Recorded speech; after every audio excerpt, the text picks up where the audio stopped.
It's 6 wins in a row for Marc Marquez, the first time since 2014. I feel like I'm in a bit of a time machine, to be honest. Marc is rolling back the years, and no one can stop him after he wins his first race in Austria after what, 8, 9 years of trying. So yeah, if he can tick that off his list. More trouble for his teammate Pecco Bagnaia. Fantastic for a rookie, Fermin Aldeguer. Alex Marquez, maybe not the weekend he wanted, but Aprilia surprised. Again, Marco Bezzecchi taking pole after a really tough Friday and delivering on the podium on Sunday. Plenty of things to discuss for this weekend. Joining me, Jordan Morland as ever, is Pete McLaren and Lewis Duncan.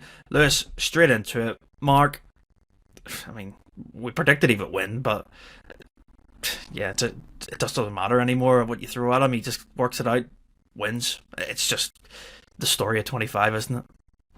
Yeah, we predicted the win, but I don't actually think we necessarily thought the weekend would go kind of as it did. It was a lot closer than it maybe sort of seemed like it would be coming into the weekend, given the past form of the season up to that point. I mean, from Friday, even Marc wasn't looking like the quickest rider on race pace. That was Pecco Bagnaia, and even he said, I think Pecco was the strongest guy here. Of course, we had kind of Aprilia nowhere on Friday, and then all of a sudden you've got Marco Bezzecchi up in pole and really pushing Marc in the Grand Prix, and then of course it was Fermin Aldeguer as well. And if not for a couple of little things going slightly differently, that was probably a Grand Prix Marc was going to lose. Bez was really, really quick, and when Marc overtook him as well, he was able to fight back. And we know Bez had some sort of a problem that he didn't really want to speak about. So had it not been for that, who knows? And Aldeguer as well, he had a slightly quicker start, didn't drop to the sort of fringes of the top 10. Again, who knows? We might have seen something different. So, yeah, the score sheet reads the same, but the way it came about is different to, I think, from what we've seen this season so far. And, in terms of, it looks like genuinely, maybe at a circle we wouldn't have expected it either to happen, that Marc's advantage was pretty much wiped out, by rival manufacturers. So, that's something I think will have grabbed Ducati's attention. The field is closing in. We've seen now Aprilia at different circuits, arguably at its weakest circuit this weekend in Austria, be the nearest challenger.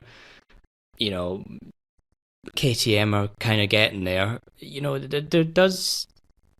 and you look at where the other Ducatis are as well. We had a 1-2 in the race, but the rest not so good kind of throughout the Grand Prix. So, that gap does look like it's being tested. And I think, we're coming into a phase of the season now where, certainly after Hungary, I think the circuits will present more opportunities for people to beat Marc Marquez. I don't think we're maybe going to see the domination that we have seen at the start of the season.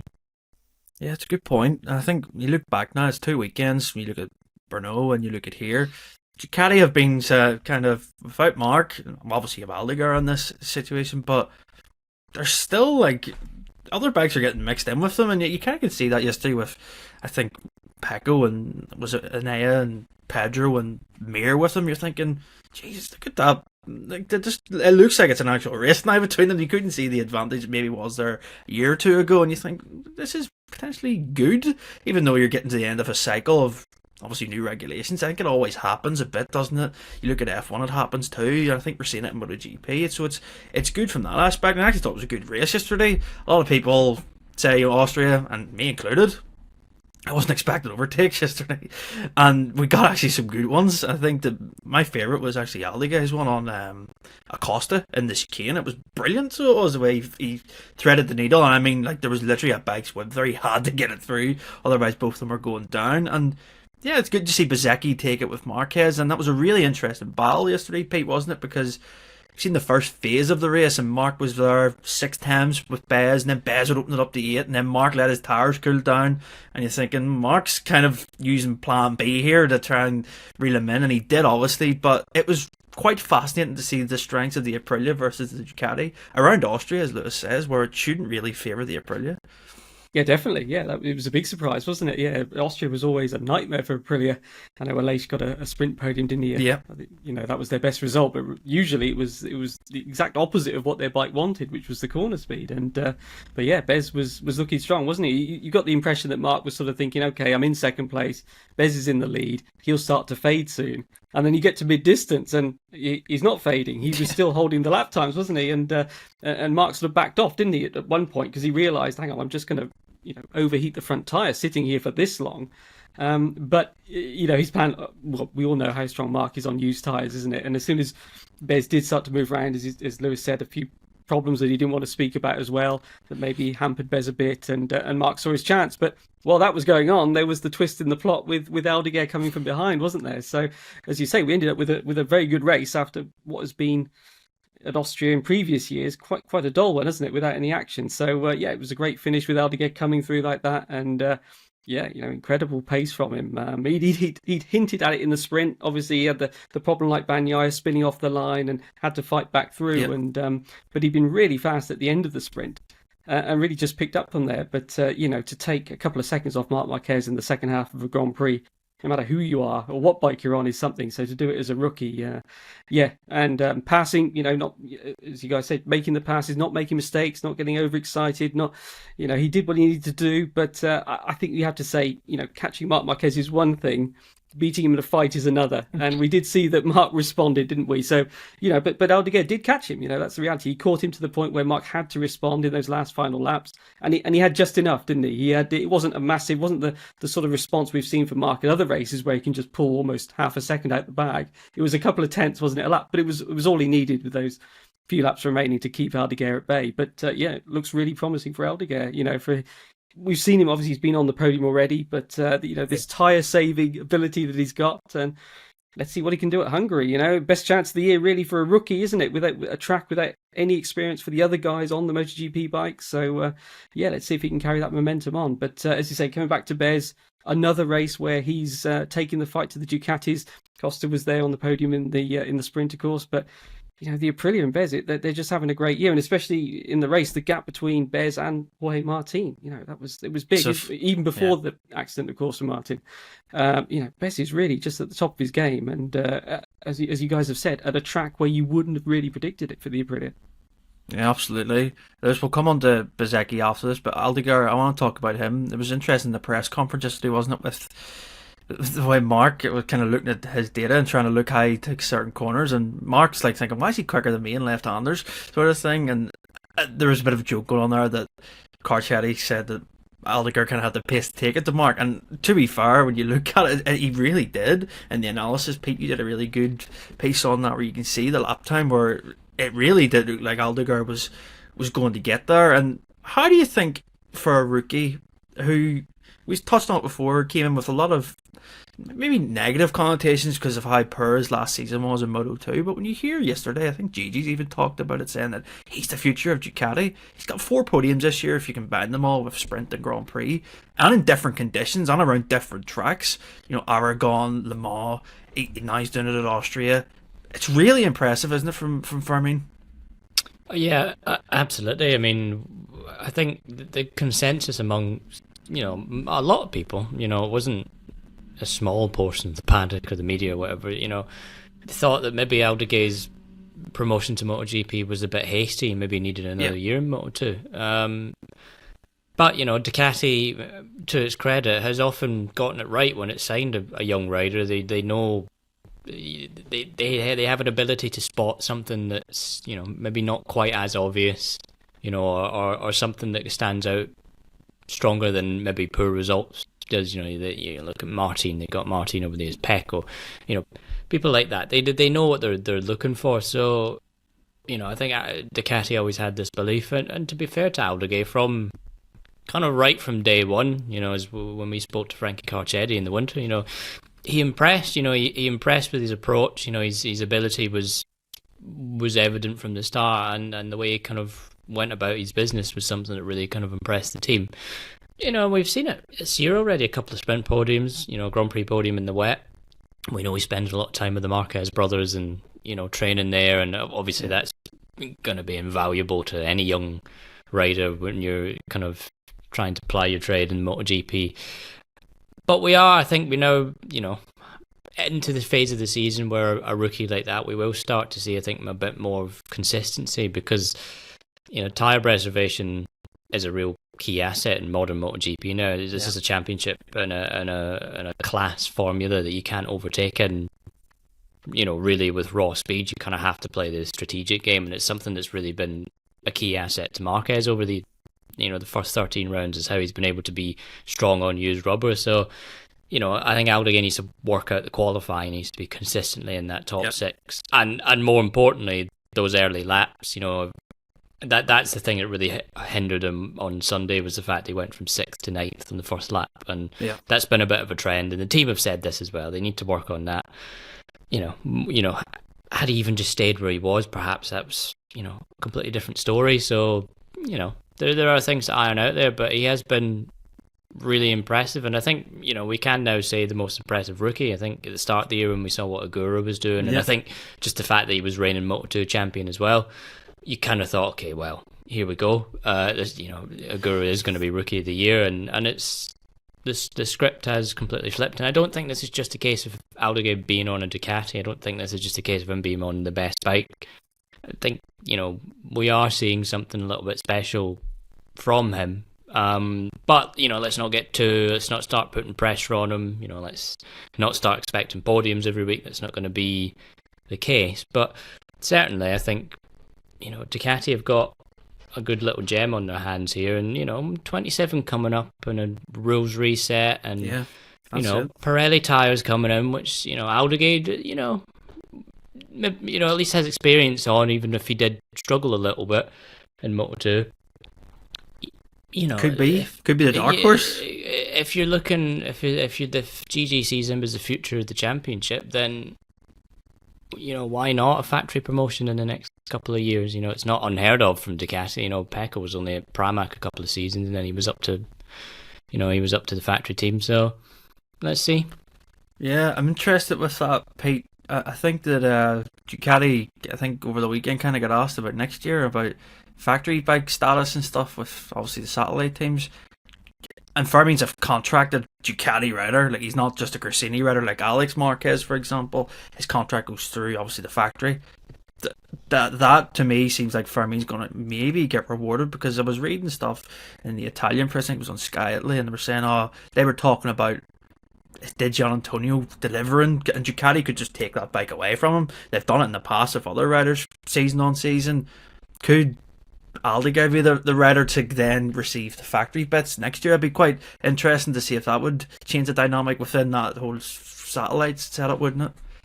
It would, yeah. It's going to be interesting to see what Ducati do with their 6 bikes. Obviously, the engine is frozen, so it's not the usual sort of evolution from one year to the next. So are they going to put all of their riders on the same spec, should we say? Do we call it the 26 or 25? I don't know. But in theory, they could. And if you look at it another way, it would solve a problem for them that they've had this year, where the 24 bike has been faster at the start of the year, hasn't it? Yeah, that's right. And you could argue might still be the fastest bike now.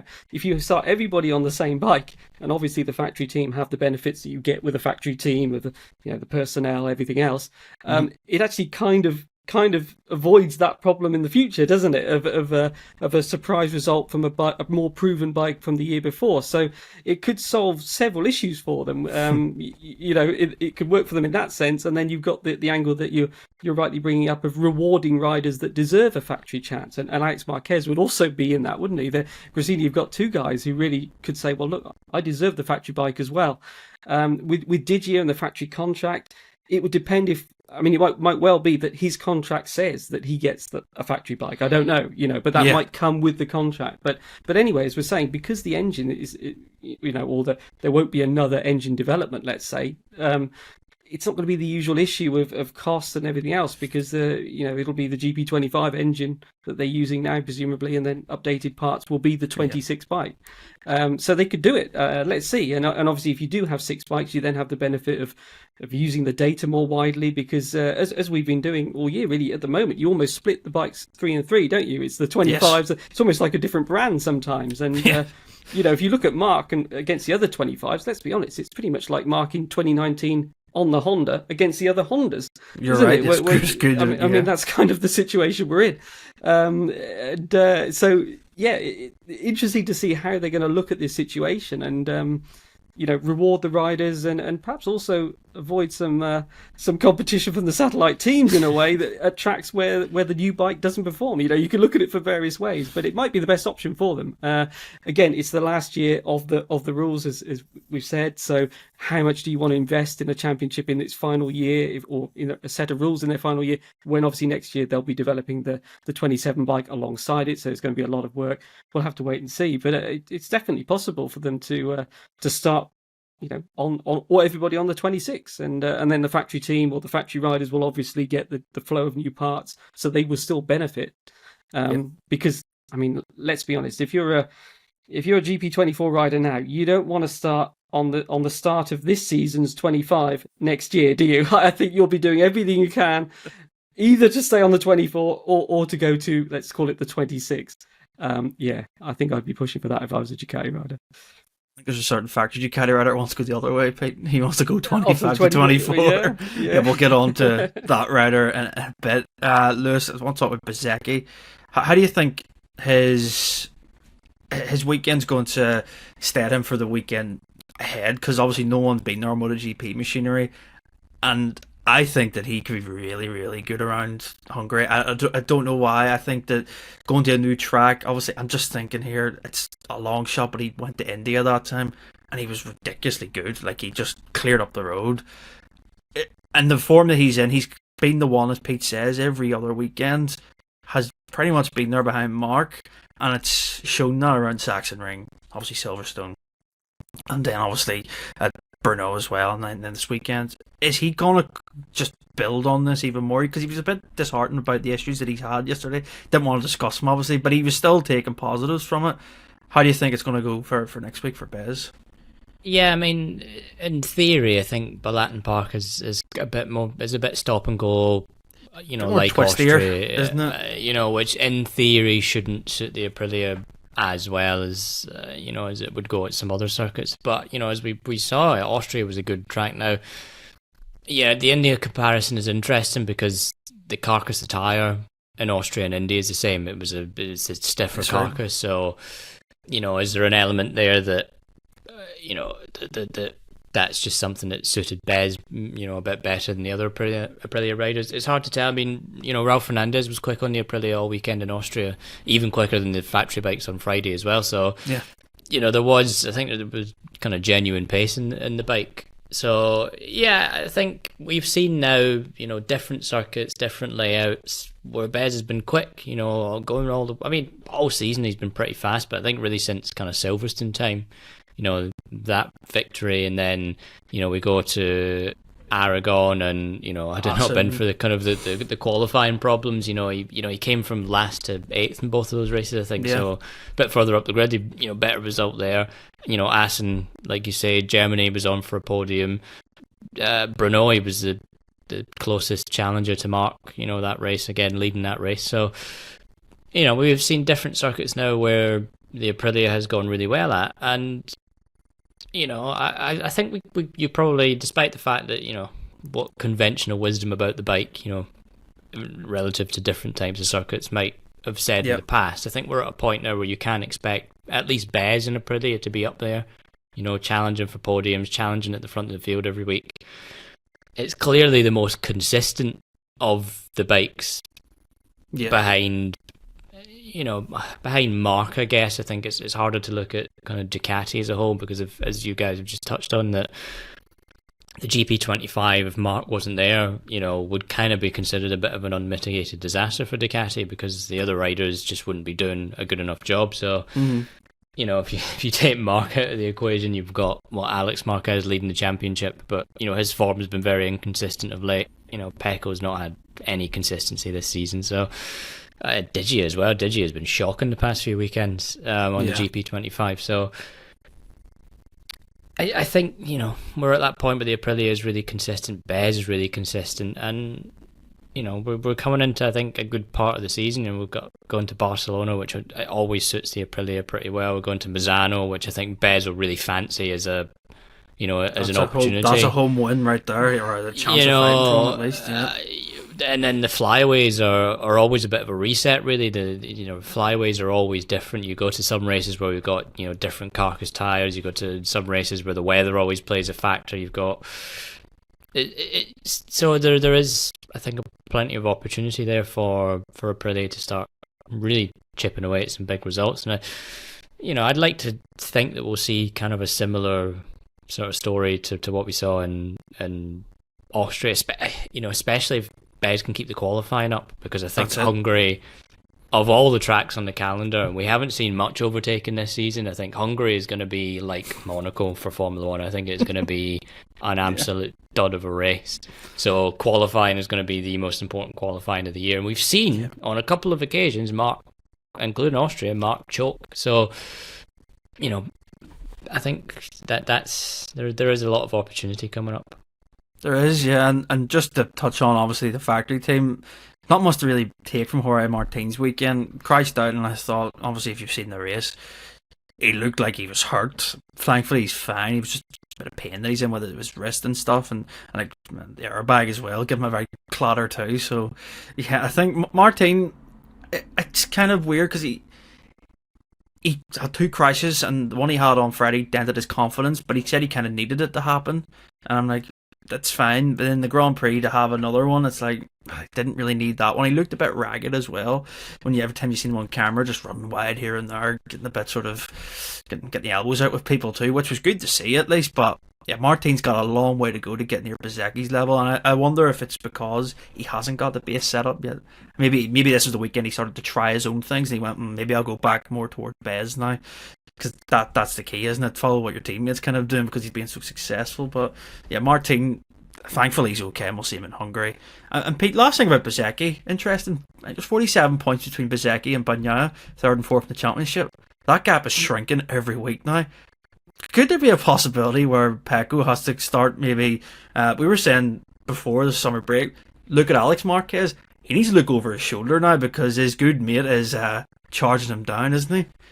He is, yeah, definitely. I mean, it's the consistency, as you guys have said, that really is just rewarding Bez and Aprilia week in, week out now, and building confidence. You speak about the base setup. Bez must obviously have something that really works for him, doesn't he? So, it's such different tracks, as you also say, stop and go, the flowing stuff. Yep. So, yeah, he's really riding the crest of a wave, and as sort of the team is obviously pulled around him, haven't they? They've had to, because he was really their only rider, wasn't he, for most of the year?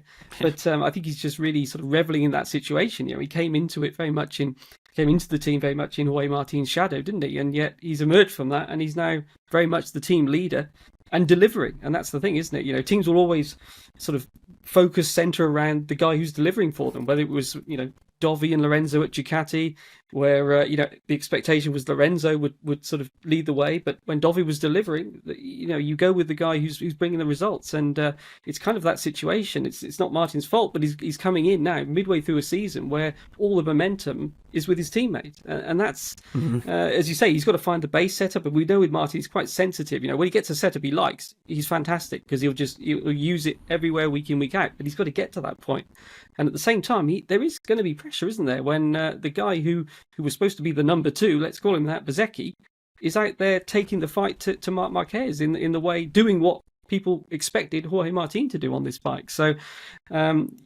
Martin has got to try and keep patient. He's been injured, everything else. I think he sort of joked after the crash on Sunday that, well, he knows he's fully healed now, because it was quite a fast crash.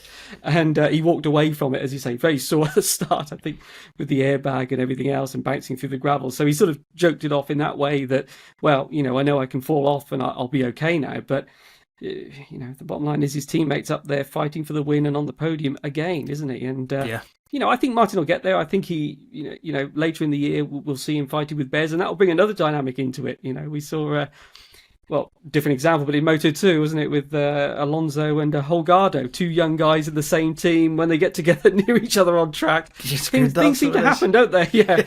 I mean, nobody wants to be beaten by their teammates. So, at the moment, there is this gap between them, but I think, obviously, Jorge Martin will close that gap, and then could be interesting. It could be, and I'm glad. I'm trying to get rid of the rumours now about, obviously, all this Martin contract stuff. Aprilia's the second best bike now. He is staying there obviously, and it's good that he knows. Okay, look at Bezzecchi now because we've got a big enough spread for him to go. This is the bike to be on the Challenge Ducati. So yeah, I'm also glad I had a weekend free of that almost too, which is brilliant. So into the Pecco chat now. If you want to talk about teammates who try to not get demoralised by their teammates, just this stat: 221 points Bagnaia has scored in 25. The last 6 weekends, Marc Marquez has scored 222. So, Lewis, Pecco, every weekend, he says he can't be consistent in every session. One session he's fast, the next he's kind of off. Tyre issues, whatever happened on Saturday, we've seen it. There was violent shaking of the bike, and I completely understand why he pulled in. He said he had no front brake for turn 1, and it's a circuit you want to have brakes around, so it is. And then yesterday for me was on. I couldn't really understand why, and I was like, there can't be an excuse here because it was such a dramatic drop off in the second half of the race compared to the front or the first half. What does he do? It's a nightmare for him, isn't it? Yeah, it's a hard one to understand, and he doesn't understand, and I think there's clearly now, I think there's a bit more tension there between Pecco and Ducati because, Gigi Dall'Igna told Sky that, every race that he said what he said was every race that passes is a wasted opportunity to improve, and he branded Pecco's race underwhelming. There was a lot of expectation coming into the second half of the season. He's had time to reset, to think about the first half and try and improve that. And, Austria's always been a great track for him. He won the Grand Prix here the last 3 seasons, and the last 2 years were in really dominant fashion as well. And from Friday, the pace was that Pecco was quicker than Marc. And he said, even after the sprint problems he had with the rear tyre, Marc said that Pecco's still the main guy for the Grand Prix. So where the pace went, Pecco said he didn't have any drive. He couldn't, it's really, we've said it all year. It's hard to understand, because it seems to be one problem after another. And I think Ducati, to their credit, have stood by him and they've tried. But what can you do at that point if the rider is 1 week struggling with the front end and then another week struggling with the rear end, but he's the only one within your team that there is a point where Ducati kind of there is a ceiling, and as Pete's already said, the bike isn't going to change very much for next year. And they'll develop a new chassis and whatever and do these sorts of things, and hopefully that'll fix Pecco's problems a little bit, but this is going to be the bike for the next 18 months. And, so Ducati are at a point where they can't really give up on it because they need to they need to get Pecco right this year, or else he's going to have another shocking season. But even at that point, as we've talked about, contracts are going to be signed for 27 really early next year. And when you've got, Alex Marquez has been great on a year-old bike, and you've got Fermin Aldeguer coming up on these bikes, and you've got a complete open market of top talents, some of whom would probably be very keen to get away from the bikes they're on currently. Mm-hmm. Where does Pecco fit into that? He's a double world champion, but by the end of next year, that was 2 years in the past. That's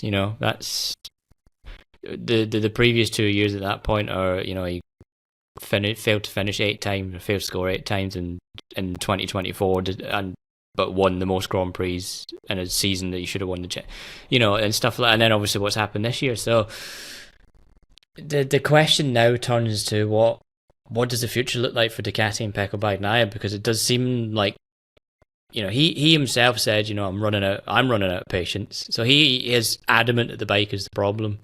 Yeah. The GP25 probably isn't the most competitive Ducati that there has been over the past few years. I think what Marc is doing is making the difference. I think you look at Digi and he's struggling. Digi is not a rider on the level of Pecco or Marc either. So if that's the barometer, I don't think that's necessarily the best kind of yardstick really to be kind of comparing things. Mm-hmm. Pecco's a world champion. He should be making the difference, and he's not. Yeah. And in every opportunity we've had this year where he has genuinely looked competitive. This year, it's Austria, he could use the 355mm brakes that worked for him so well in Aragon. It didn't make a difference in the end. This is it. And this, to me, is the big thing. It's like, I thought, it's the first time. And what does it do? It does nothing. Well, and and maybe you could argue, well, maybe it's the rear tyre casing, but it's the same rear tyre casing they've used the past few years in Austria, where Pecco has been absolutely dominant. So, has the bike really changed that much between 24 and 25? I'm not super convinced. Not enough for Pecco to struggle the way he's struggling. That's evident. Yeah, there was a few moments yesterday in the race where he got bumped wide and stuff, but that's true. When you go from fighting for the lead, to struggling to 8th, at a track you should be at the very, very least on the podium at. And really, the target every weekend you should be on the podium every weekend. If you can't be winning the races, you're a factory Ducati rider. The expectation is you're on the podium. You have to wonder how long the patience can go with Ducati, because they, like I said, they do have to start thinking about 27. And if he's not got the bike now, and they don't maybe get the bike the way he likes it for 27, but they've got the bike in the way that Marquez likes it and Mark can ride it, do you risk having a number two rider that's not kind of pulling his weight, essentially, because the others are catching up?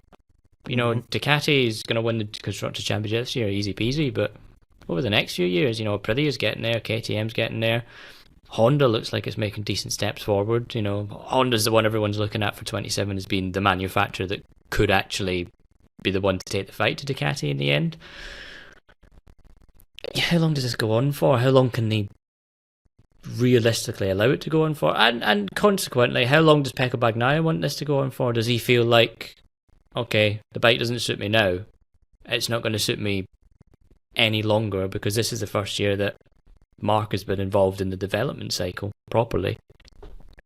Does he now cut his losses and look to 27 as a reset somewhere else? That must start to be something on his mind and something he's having conversations with his management about, because the situation as it is bad for both parties and it cannot continue. But the onus is on Pecco to be the one making the difference, and he repeatedly isn't. And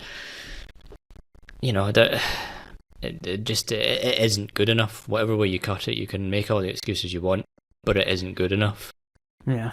Pete, what do you make of it all? It's quite interesting, isn't it, with the inconsistency throughout the weekends. It's like he was very unlucky on Saturday. He was unlucky. I mean, when you watch the onboards, it was scary to watch him ride that thing and how much it was moving, even at the start as well. When the rear spun up, it's like it sums it up, doesn't it? Like, his weekends are like, they just collapse almost, don't they? When they just, you think they're going to get there, and then it's just like, boom, it just drops off. And I think that he obviously is trying to think with his crew chief and his team, we're doing everything right here. Is it just one of these seasons? Is it going to get better? But when you look at the season so far and the gap to Marquez, and as Lewis says, you can factor in Dijon Antonio to this too, but Pecco's a better rider than Digia, so he is, and it's expected that he's going to be ahead of him, but it's just, the gap's so big, and it's like that. You think, oh, what's it going to be like next year if Mark gets on with the bike that's going to be developed, like, as Lewis says, and he's in the development cycle now, Marquez, and this is his first year to actually, have an input into what he wants the factory bike to be like. What's Pecco going to do? As you guys have said, the confusing thing is the weekend began well, didn't it? As Lewis pointed out in his analysis, it actually looked like, okay, back on the bigger brakes, back on the rear tyre construction, which he'd won with at this track. Was it 5 previous times if you include the sprints? And actually he went okay with the harder tyre at Burriva, wasn't it? At the start of the year, okay, he wasn't pressing Mark, but the gap wasn't too big.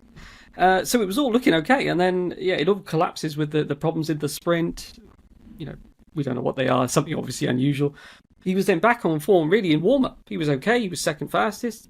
And then in the race, put up a bit of a fight with Marc, didn't he, at the start? The early laps and things like that made it a bit difficult, and then it just seems like where the tyres starts to lose some grip, he just fades more than the others, doesn't it? And I think this comes back a bit to what we were saying about what will Ducati do with their bike spec next year. The problem they've got now is they don't have enough riders on the same spec of bike to really look at all the data from everybody and go, well, look, this is you are an outlier on this bike, if you know what I mean, and everyone else is over here. Or is it the bike and only one guy can ride it? The difficulty, you've got Digia, who's sort of inconsistent as well. You've got Marc, who's doing great on it, but as you guys have said, maybe didn't dominate as much at this track as you would expect for a Ducati rider. Now, does that mean, just guessing here, that the bike, it has lost a bit of its braking performance this year? Now, one reason might be because they put the emphasis on getting more rear grip. Now, has Marc figured that out? And so he's riding to the strengths of the bike. But Pecco, who had braking as his strength, isn't able to do that. And so he's lost, as he seems to say, he's lost all that power. I mean, you could understand the frustration for Pecco looking at these race times from last year, isn't it? That's the big thing for him, I think. I think if Marc was blowing away the race times from last year, was finishing 5, 6, 7 seconds up the road from the GP24 guys last year, well, you just put your hands in the air and say, well, what could you do? He's doing something that no one's ever done on his Ducati. But there is that frustration with Pecco looking at what he was doing, what Jorge Martin was doing last year, would have had them fighting with Marc on Sunday. Obviously, things have changed. You can't race you can't race the season before, but that's, I think, is an issue for him. As he said, he was watching the races back, wasn't he, from some of his previous races during the summer break and saying he looked like a different rider, everything else. But I think it just comes down to that adaptability, that Marc's read the strengths and the weaknesses of the bike and has figured it out. And Pecco's just not able to do that. But the problem is that if you're Ducati, again, we come back to are you ending up in a Honda 2019 situation where, again, Marc reads the strengths of the bike and says, give me what I need. And the others go, yeah, but I can't ride the bike like that. The Cal Crutch shows the Danny Pedrosa warning Honda, look, we can't ride the bike like that. Now, I'm not saying it's that situation with the GP25 because we don't really have enough riders on the 25 to say that. But maybe that's also why they're looking at, look, let's just put everybody on the same bike next year. And then it removes some of that doubt, doesn't it, about is it the rider, is it the bike? If you've got Marc going, yeah, it's great, and you've got the other 5 going, no, there's an issue here, then really, it's Marc making the difference, and you probably need to look at that issue. But, Pecco's saying they're trying everything. To come back to what you're saying, he just doesn't understand, does he? I think that's what he's saying. He doesn't understand what it is. He says he's doing everything or trying everything the team is suggesting. It's hard to see a solution, really. But other than really the hints that Marquez is giving, which is, I think it was at Mugello, where he was saying Pecco was braking really late, and I was concentrating on the corner speed. And I think it's maybe that kind of shift where Marc's just realised that, okay, the bike isn't that strong in this area, I'll make the most of it in another area. Also, Aldeguer was saying his mid-corner speed is really good, so maybe that adds in a little bit. He said he's not so great on the exit, but he thinks that's where this tyre saving's coming in, is that just his riding style, super clean, corner speed.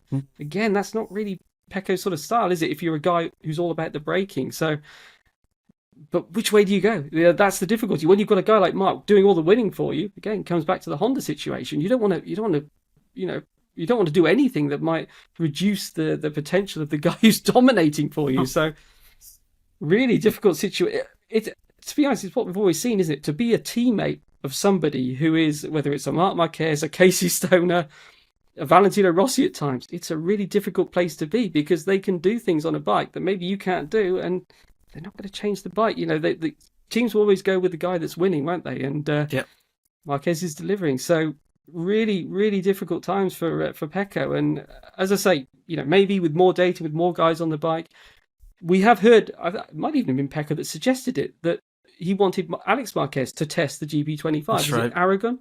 So again, I think even as earlier than that. Okay. Yeah. So that would also maybe give another clue, wouldn't it? Because we don't know. That's also the trouble. If you say, well, look, Pecco, we can put Alex deserves that place, let's say, but you don't know what he'll do on the 25. Maybe he gets on and he has the same problems as Pecco. We don't know. Maybe he wouldn't. Maybe he would be closer to Marc. But until you get someone on that bike, we're not going to know. When might that happen? Misano test coming up. That might be a time when they maybe get to try some parts from next year. Otherwise, it's Valencia. But really, it's going to be really interesting to see when the other riders get on the 25, how they go with it. Will they agree with Pecco? Will they not agree with him? Really, really difficult, isn't it? But I I mean, Pecco says he doesn't. I mean, if Pecco says he doesn't understand what's going on, then what chance have the rest of us got for looking for the outside, really? But there we are. No, and I want to bring this up as well because I've seen a lot on social media about. I find it quite funny about people saying that Ducati have just went to Mark and went, "We'll design a bike for you for this year." I'm like, it doesn't work like that. Mark is not in the development of this 25, and if you go back to pre-season, you can listen to Pecco Bagnaia say it's the first time that he's had the same feedback and feelings as his teammate. They were in a complete agreement with how they felt with that bike in pre-season, and you can make things up and suit your narratives because I see plenty of people doing it. It's laughable if you think that Marquez has just told Gigi Dall'Igna, listen mate, you make a bike for me and that's it. I mean, it doesn't work that way at Ducati. It's never been that way. Just a small thing on that, Jordan. I mean, again, look back at 2019 and Mark's title. Nobody says that Honda was a fantastic bike.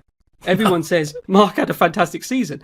And if it carries on like this, that's how we'll look back on this season, isn't it? No one will say, oh, that bike. They'll say that rider. And if you're Ducati, you don't want that. You want kind of where you have lots of guys winning on the bike and everyone believes it's the bike. So it's not in Ducati's interest to build a bike just for Marquez, as you're pointing out there. You know, they want to show that their bike can win on as many riders as possible, can dominate, can fill the top six and everything as we used to see in years past. And it's not doing that, as we've said. You know, Bezzecchi's up there, Costa's now up there on the KTM. They're getting competition. So, yeah, it's in everyone's interest to make it work for Pecco, but it's not working at the moment, is it? So that's just the way MotoGP goes sometimes. It changes with little things with bikes and development. It can just throw riders off. You go back through history, you can look at it. It's happened to plenty of riders where you think, well, they're going to do what they did the season after. It's happened to Valentino Rossi as well. At certain times at Yamaha, I think about it too. And you think Rossi took a season or two to get back to where he was. And it's a really interesting point. I think that, Bagnaia has to just take each race now as just not expecting where to be. It's just, let's see how it goes sort of thing, and maybe it might change. But yeah, he's got a lot of I don't even know what the gap is anymore. It's like 197 points, I think, to Mark. If you're going to go comparison directly, it's just crazy. Talk about Casey Stoner actually while we were talking about Ducati. Lewis, what do you make of seeing Casey there? It was quite good seeing him just be in the paddock and interact with everyone. There was good shots of him and Rossi, Pedrosa and stuff. It's quite cool seeing Casey about. Yeah, it's good to see him healthy. I think is the main thing there. He sounds like he's kind of got the this chronic fatigue thing under control a bit more, and it's good to see him on the bike and the Legends Parade. So yeah, more than anything, it's always good to hear Casey's point of view about things. But I think above all, it's just good to see him healthy, and hopefully that is a longer term thing, so that we do see him become a bit more of an active kind of presence in the MotoGP paddock going forward. It sounds like he's in Europe for a little while, might be around at some more races, so who knows, maybe he's looking at some opportunities to get involved in some way, shape or form. It wouldn't be a bad thing at all. What did you make of his comments about Mark and electronics, and how he feels that Mark's development was really helped because he came into MotoGP at a time where obviously Honda had their ridiculously smooth, great electronic package? What did you both make of that, Pete? What did you think? I think Casey's views on the electronics and the technology are interesting, aren't they? He's really against it, isn't he? Obviously, this weekend we had the stability or the slide control coming in, and he's really against having taking that control away from the riders. And I think it's one of the reasons why the Red Bull Ring, isn't it, has been pretty dull racing in previous years. Is that the ride height devices, it stand the bike up, point it, and shoot, and then you're in the hands of the bike, really, aren't you? With the faster corners, the rider can still make more of a difference there. So, he's really clear on the electronics on that point of view, that there shouldn't be as much. I think he had an interesting idea about. You need the electronics for safety, but I think he was giving the example of things like traction control, where you wouldn't let it kick in until, let's say, 20% wheel spin. So until the point where it goes way beyond a performance issue, and it is literally just to stop the bike high-siding the rider. So until it got to that level, it would be in the hands of the rider. And then you have the electronics kick in when it gets to a dangerous level. And I think that's a really clever way of looking at it, actually. I think, given that it's a unified ECU, all the teams have to use the same software. So, that kind of thing, now that we're seeing other, features added like the slide control as well, of kind of leaving it to the riders until it gets to a dangerous point. Actually picking a point and saying, look, under this level, it's up to you as a rider. Then if it goes too far and things happen and you're on the verge of an accident, I know people have said, look, this slide control, it'll take away things, but no one wants to see riders get injured. I mean, look at the years that the fans and everyone have been robbed of Marc Marquez with his injury. People like to see bikes moving, they like to see sliding, they like to see everything else. They don't like to see riders having huge accidents and getting hurt. So you can understand why the MotoGP organisers are trying to avoid that, because literally a huge accident can be the end of a career. So it's that balance, isn't it? Because the danger is now with this slide control, this stability control, the teams will work out how to use it in order to, for example, save the tyre more. So then it becomes a performance issue, doesn't it? Because it starts kicking in way before the point where the bike is sideways. It starts kicking in at the optimum slide level, if you like. And I think some teams weren't even using it this weekend because it is so complicated. By the sound of it, when I've asked about it in the past, it was sort of ruled out as being... It's such a big step that the danger then, or the concern was that the bigger teams, coming back to your point about the factory electronics with Mark, it would be the factories that would benefit because they would be able to understand the slide control and get the most from it. And maybe some of the other factories or some of the other satellite teams, maybe whoever, might not be able to make the most from it. And so you then end up back in that situation of when you had the factory electronics originally, where there was that big gap between those that had it and those that didn't, if you like. So interesting to see how this is going to play out. Just because everybody's got something available in the ECU doesn't mean they can all make the same from it. So I thought Casey's point about really shifting, drawing a clear line between safety and performance, I think, I haven't heard that before personally. I thought that was a really, really good idea, and he's always been really strong on that, hasn't he? He says, of course, it needs to be more in the hands of the riders, and I mean, it'd be good to see. I mean, and Mark's ridden so many different. I mean, look, he's ridden different types of tires, different types of bikes, different types of electronics, and I think it just comes back to what we've been saying with Pecco and things. It's his adaptability, which all the great riders have. Stoner definitely had it, didn't he? Where he jumped from the Ducati to the Honda and he's instantly quick. They can get on a bike, they can work it out. This is how you ride the bike. Casey would always say, wasn't it? You have to adapt to the bike. Absolutely. It was always that because there was at the same time Rossi was struggling with the Ducati, wasn't he, and everything else. And Casey always said, look, you can't just expect people to build the bike around you. You have to adapt to the bike. And he was great at doing that. Mark was great at doing that, whatever the technology. And Rossi also, okay, he had the problems on the Ducati, but jumping from the Honda to the Yamaha, everything else, the different tyres, things like that, quite often he was able to. So it's just one of the things you need as a really top rider. It's one of the skills you need. And But yeah, as you say, good to see Casey at the track, and he's clearly somebody who feels passionate about MotoGP still, Absolutely, which is also great because he's, when he left, he didn't seem to obviously be enjoying himself and the sport that much, but he really cares about the sport, and let's hope that people listen to him. Absolutely, I think he's so fascinating, and I get the odd comment. There's a couple of books behind me here. If you can see, there's the Stoner one right there. I recommend people getting it because he talks, as Pete says, he just, whatever he says, it's straight to the point with him. He's so fascinating to listen to. I think that I'd love to get him in MotoGP, like sort of commentary, get him in some sort of role where he could explain things, because I think it's perfect for what the sport is. But he loves his family life back home too, and he loves being away from it as well, and the kind of the circus that travels. But I just love his insight. He's so just, when he speaks you listen sort of thing. And my favourite thing that he said the weekend was, but I think it was reference to Mark. I think he said the Sky, Italy or the Zone. I think he said that obviously hard work can beat talent, but when talent starts working hard, you've got a problem. And I think it's spot on. So yeah, Stoner's really good to see him looking healthy, and he looks younger than ever as well. It's amazing. So it does still looks like he could jump on a bike no problem. But yeah, I think that he's a character that the sport needs, and I'm happy to see him at more races too. Just to go on to the last manufacturer before we give a slight preview to Hungary, Yamaha, Lewis. 1 point for the whole weekend across 4 bikes. Just a real stinker. That's the best way of putting it. They're just issues right from Friday. And Quadraro saying that just didn't learn anything. Like, he was just going out and he was like, what's going on here, sort of thing. He didn't understand. Miller had a really bad weekend too. Just a weekend to forget really for Yamaha. Yeah, I did wonder at some point if we were not going to get another Yamaha public Apology. apology to the riders because it was bad from the off. I mean, Red Bull Ring's not always been the best circuit for Yamaha, but it has been on the podium before, Yeah. And even the last couple of years, it's not been as dreadful as I think maybe this weekend has been in terms of pace. The bike lacks rear grip, and when you've got this harder carcass tyre, then I think that really complicates things more. And if there's one good thing about the Yamaha, it's its front end and the braking. But if you've not got rear grip to help with the braking, then that's going to be a problem. And I think Miguel Oliveira said this, that Fabio could brake really strongly, but that's Fabio making the difference. The bike in general doesn't stop very well. So yeah, it just seems like Yamaha is kind of chasing its tail at this point.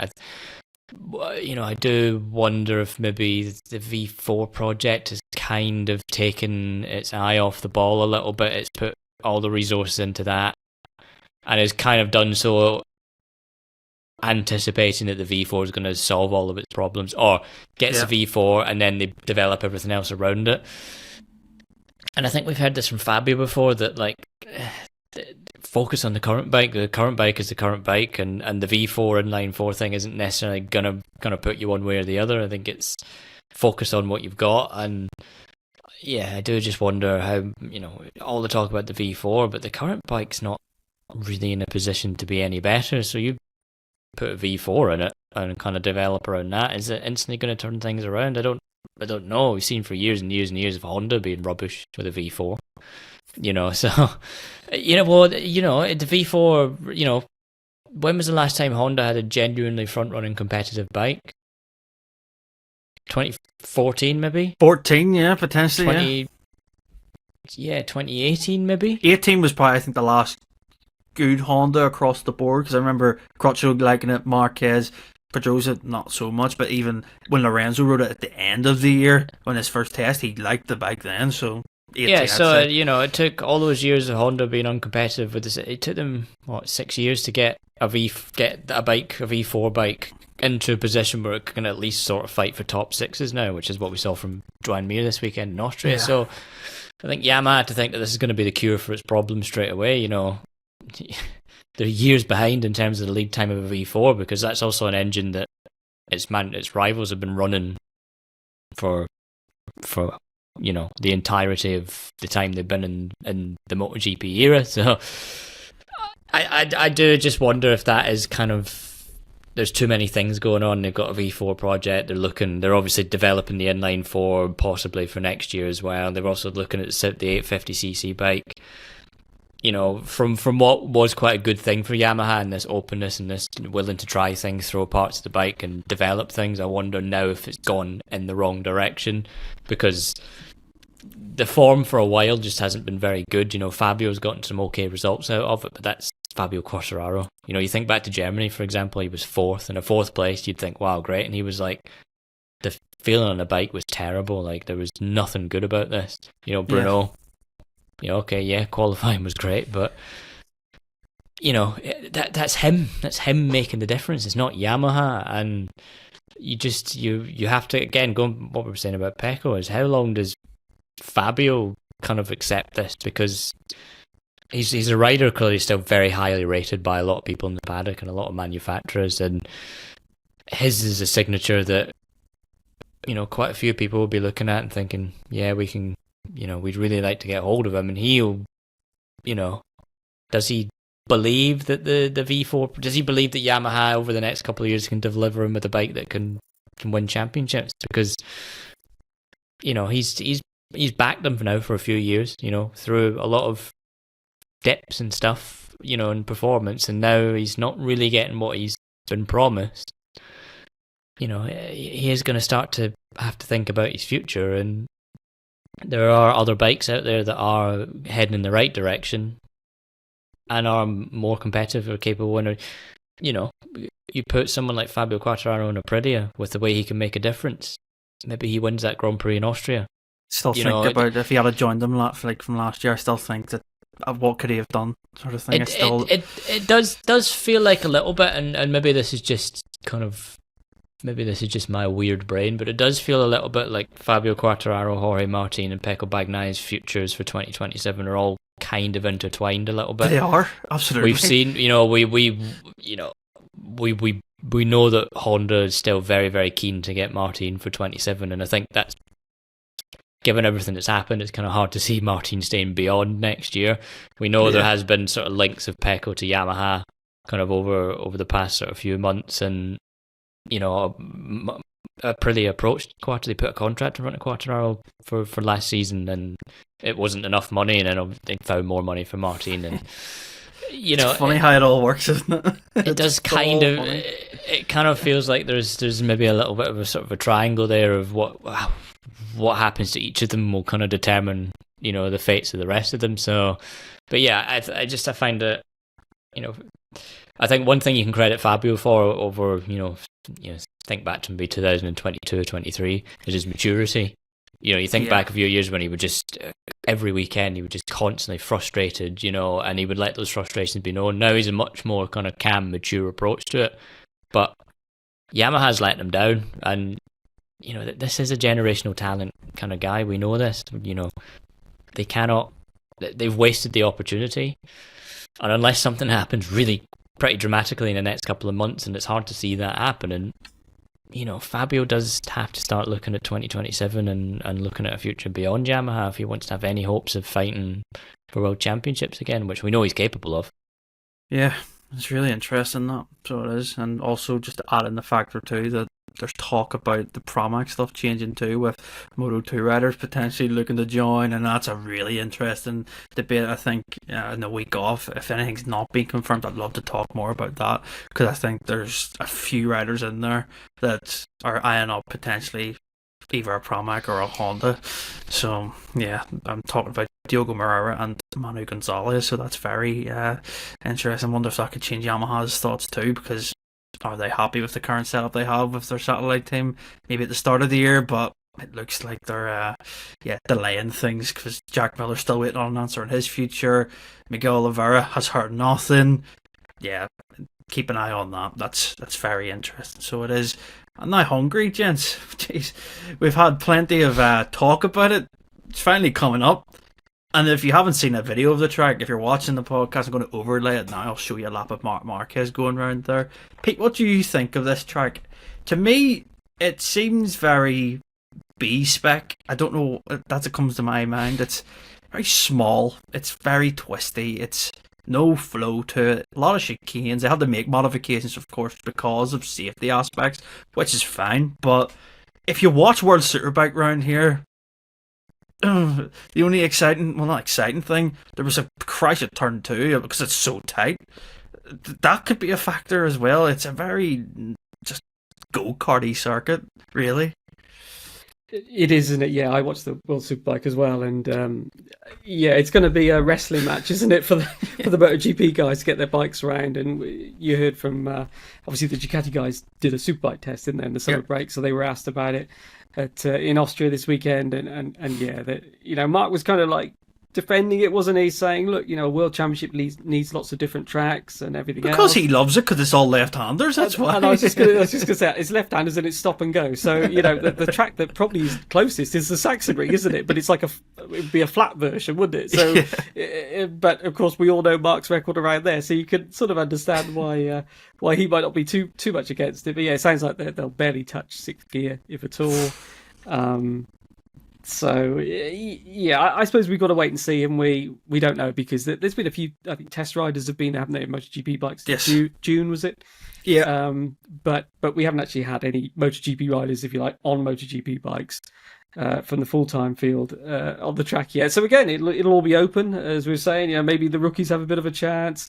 Depending on we don't know the tyres that Michelin will bring. There'll be almost certainly a third rear option, as they tend to do for new tracks or new resurfaces. So there'll be a bit more variety there. Let's see if it produces an upset. But yeah, it kind of tight, twisty, stop and go, left-handers, Marc Marquez, really, isn't it? So yeah, Yeah, wait and see. But as you say, that accident in Superbike in the first couple of corners, it sort of invites people, doesn't it, to sort of dive in on the inside of the second apex, if you like. It's sort of an extreme version of the Mazzano start, isn't it? And it reminds me a bit of what I'm not good with names. Through the second, third corner at Silverstone. In the was it Village Farm? Yes, yeah. The way you go in and then it kind of you have to open pull up. to the one side. It's a bit like that, only a bit shorter. And Lewis, what do you think of this place? I think it's going to be potentially really good for Moto 3 and potentially for Moto 2, but like I think for the big bikes it's going to be really this a struggle. I think what's going to happen is someone's going to be walking away from that race with a broken bone, because as we saw in the Superbike, these MotoGP bikes are not very good at overtaking, and a circuit like this is going to be particularly bad, and therefore everyone is going to be pushing like crazy to try and make up as much position as possible for a really quite short run, turn one in a tight set of corners. And I think what's going to happen there is we're going to see a bit of chaos in both races. So I don't think we should be racing there. I don't think it's a circuit that's good enough for MotoGP. It's not. We shouldn't be racing at these tight, stupid circuits that are, chicanes, stop and go. No, it's hard enough to overtake as it is, but yes, a lot of comparisons to Sachsenring, but we've seen a lot of great races at the Sachsenring over the years. You can actually overtake, and it at least has character. It's fast at least. Nothing it's got nothing going for it, really. I mean, it's you're not even getting up to sixth gear, which for MotoGP it's ridiculous.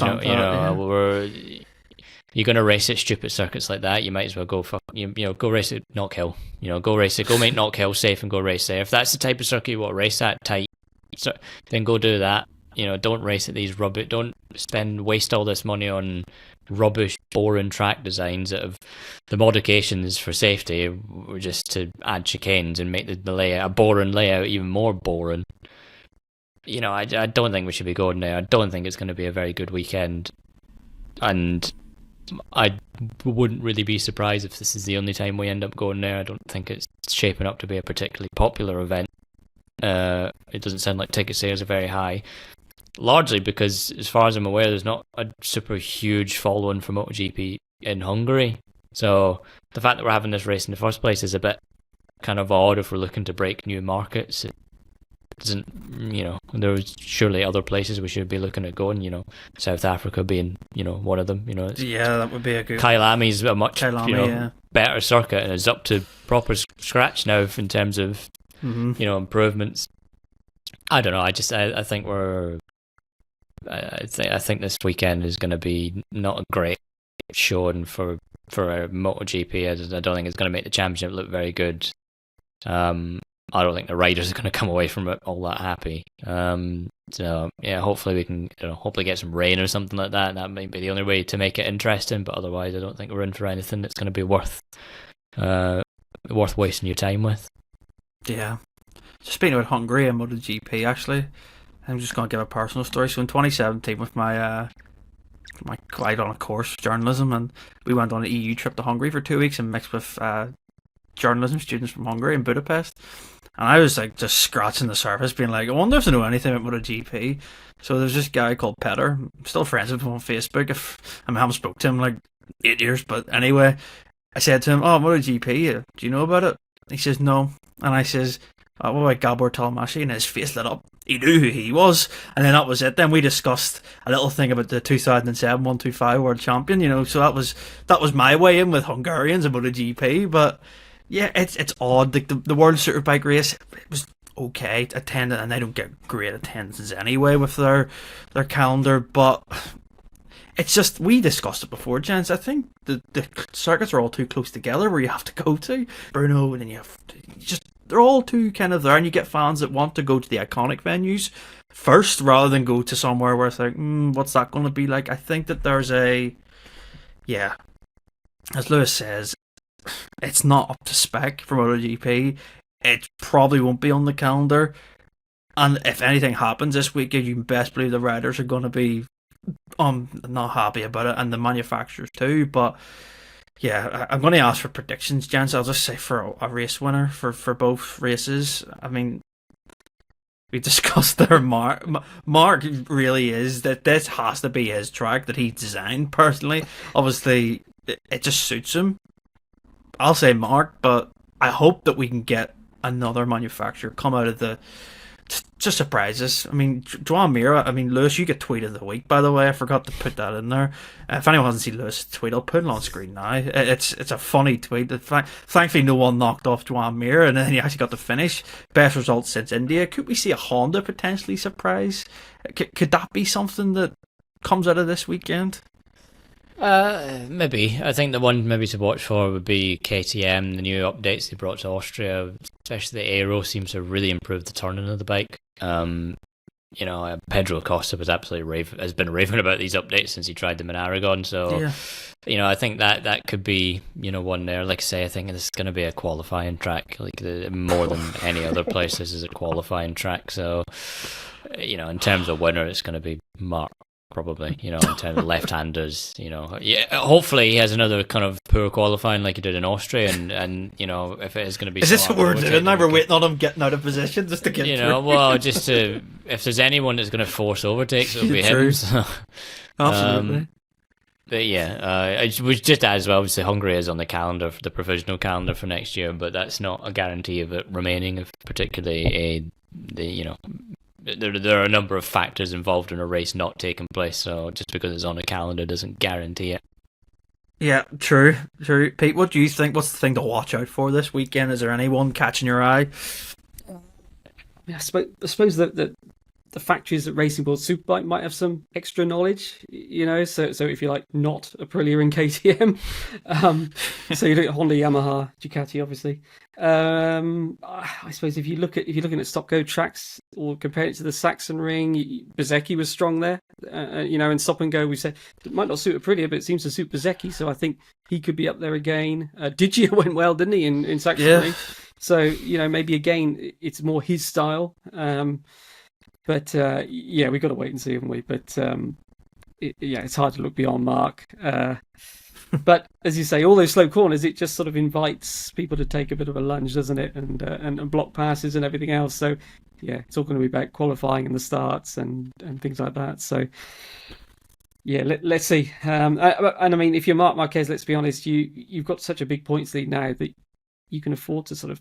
Well, you can look at it either way. You could take a risk and say, well, if I don't finish, it doesn't really matter at this stage. Or at the same time, you can settle for points. But yeah, I think, with the run he's on, it's hard to see it changing. And really, just as you guys said, to have a new track come onto the calendar, it is a bit of a shame that it's not. You hope when a new track comes in, it will be a good one. Exactly, yeah. You understand when tracks that have been around for a long time, and you can't always change them and things like that. But we'll see. There we we'll go. See. Yeah. So Lewis is suggesting Knock Hill MotoGP. Wow, I haven't watched that, so I would just out of interest to see how that goes. It's got character, You Absolutely, probably, if you're going to go for circuits you can't overtake on, then at least go for good fun circuits with character, Jeez, imagine that last corner dropping the right height device up that hill. Jesus, I think it would take off. So it would have 40 laps around Knock Hill. Yeah, bring that up for an idea. Well, you could run the sprint in the other direction as well, because it's the only circuit in Europe with a license to run backwards. So. Yeah. You know what, I might be onto something there. So my 2026 Knock Hill MotoGP, the Scottish Grand Prix list, that would be something, wouldn't it? That'd be nice. I could just about get there and back in it, on the day, so I could be staying in my own bed. Like when all the Spanish get to this Catalan Grand Prix, and then all of them that live in Barcelona get to stay in their own houses for a weekend. Yeah, I'm just thinking what else is there about Hungary just before we leave. Well, we've got Aleix coming back, haven't we? That was it, yes. Yeah. And I was going to say Paul as well. True. For Maverick. And actually, as for ones to watch, Paul has his recent MotoGP test experience, so and he did one of those. Brno too, doesn't he? So and he was quite quick. Yeah, this could be one. No, he didn't. I don't think we discussed that he didn't have any time at Brno. No, that's right. Because the last time would have been there was 2020. So and he should have won that race. That's right. So there is, with the updates and the KTM and stuff. Paul, I'm not saying this could be like a sort of Valencia 2006 thing with Bayliss, but don't rule out a top result for Paul on these new circuits. I mean, remember when we went to Portugal? And Miguel Oliveira for the first time absolutely dominated because he understood all the intricacies of the circuit. That's right. Paul understands more or less all the intricacies of this circuit on a KTM, so that, you know, I would keep an eye out for that. Yeah, good shout actually, and thank you, Pete, for reminding me. I was going to say that, I couldn't think. So let's hope that Alicia Spargo and Frankie Morbidelli stay away from each other this weekend. It's the only thing. I mean, that's a drama in itself. But yeah, Spargo in replacing. Both the Spargos should be in there for Viñales and Chantra. So yeah, that's it, gents. We'll discuss it all next week, and let's hope that Hungary has surprised us and gave us something decent to watch. But yeah, Marc Marquez heads into the weekend pretty much with a 4-round advantage over his brother. So nothing's changing in the championship, so there's not. So yeah, let's see what happens. If you enjoyed this podcast, make sure to like and subscribe if you're watching on YouTube, Apple, Spotify. If you're listening on Acast too, 5-star review helps us out massively, and we'll see you all next week.